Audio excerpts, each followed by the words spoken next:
안녕하세요. 로이어 프렌즈입니다. 구독, 좋아요, 알람 설정까지 부탁드려요. 요즘에 이슈가 되는 범죄에 대해서 한번 알아보려고 영상을 한번 촬영해 볼 건데요. 강제추행이에요. 성범죄. 최근에도 이 강제추행 관련해서 유명한 모 연예인이 술집에서 키스 같은 걸 해가지고 성추문에 휘말렸다가 그 이후에 또 기사가 터진 게 서로 간이 해프닝이었다. 이래서 뭐 고소를 취하한다고 했는데 근데 또 최근에 보니까 기소 의견으로 송치가 돼버렸어요. 네. 혼란스러워요. 뭐가 맞는 거예요? 사람들은 모르잖아요. 그러니까 그건 뭐가 맞는 거예요? 일이 끝났다고 했는데 그러니까 뭐가 맞는 거냐고. 이제 설명드려요. 강제추행이란 뭘까요? 형법에 있죠. 강제추행은 제298조. 형법 제298조에 있고요. 10년 이내 징역 또는 1,500만 원 벌금. 아니 그 전에 그걸 설명해. 폭행 또는 협박으로 다른 사람의 신체를 추행했을 경우죠. 너무 앞서 나가는 거 아니에요? 폭행 또는 협박으로 이제 다른 사람을 추행했을 때 성립하는 범죄가 강제추행이거든요.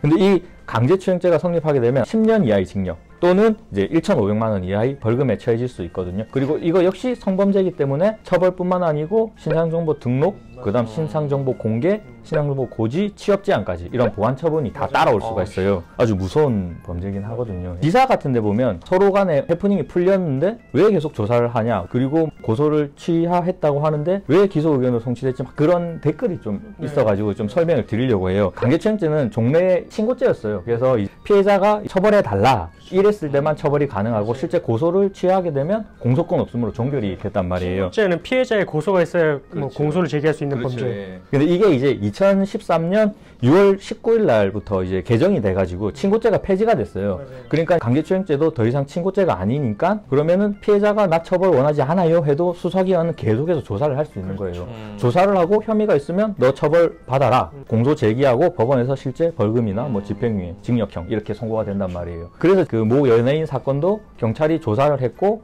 조사한 과정에 이제 CCTV가 나왔다고 하고 그 CCTV에 보니까 키스를 하거나 이런 장면이 뭐 있었던 것 같아요. 그러니까 피해자가 고소를 취하했다 하고 그런 의사표시를 했지만 기소 의견으로 송치가 된 거겠죠. CCTV나 문자 메시지 같은 경우에는 객관적인 증거이기 때문에 증명력을 상당히 높게 보고 있거든요. 맞아요. 말보다는 훨씬 낫죠, 그게. 근데 그러면은 내가 강제추행을 저지른 피의자면은 굳이 합의할 필요 없겠네요?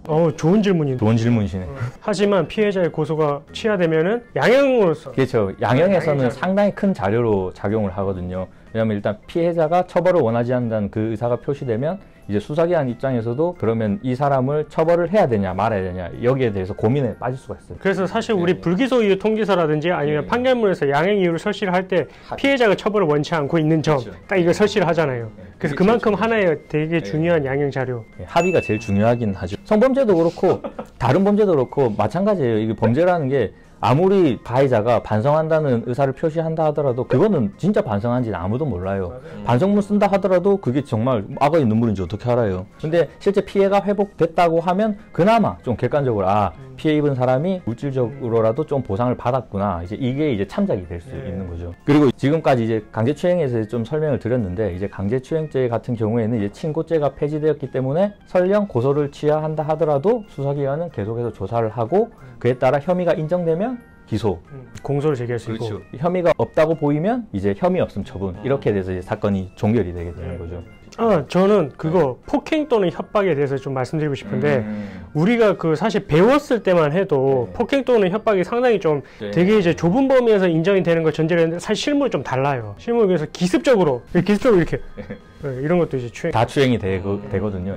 그럼 이제 추행하는 행위 자체가 동시에 이제 폭행이나 협박으로 인정이 되는 건가요? 그렇게 되는 거죠. 기습추행이 이제 그런 취지로 이제 판시를 하고 있는 거라 가지고 폭행이 동시에 이제 추행 행위로 평가돼 버리면 그것도 강제추행으로 돼서 처벌이 될 수 있거든요. 클럽에서도 이렇게 막 춤추다가 이렇게. 네, 그런 사건도 많아요. 그 실제 클럽 같은 데 가서 흔히들 부비부비라고 하죠. 그 부비부비를 했을 때 갑자기 그분이 내가 동의도 안 했는데 접촉을 했냐 해가지고 실제 강제추행으로 고소를 당하시는 분도 있고 현장에서 112 신고해서 경찰이 오는 경우도 있고. 근데 그 경우에 요즘에 클럽에도 다 CCTV가 다 있거든요. 거기 보면 실제 동의 없이 그렇게 접촉이 된 게 맞기 때문에 그렇게 돼버리면 혐의를 벗기도 상당히 어려워지고 그런 문제가 발생할 수도 있는 거죠.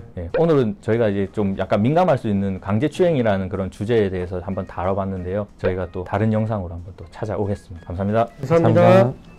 영상 재밌게 보셨나요? 저희가 준비한 또 다른 재밌는 영상을 보시려면 이쪽으로 가시면 되고요. 구독 눌러주실 거죠? 구독은 무제니까요. 구독 눌러주실 거죠? 구독은 무제니까요. 눌러주실 거죠가 너무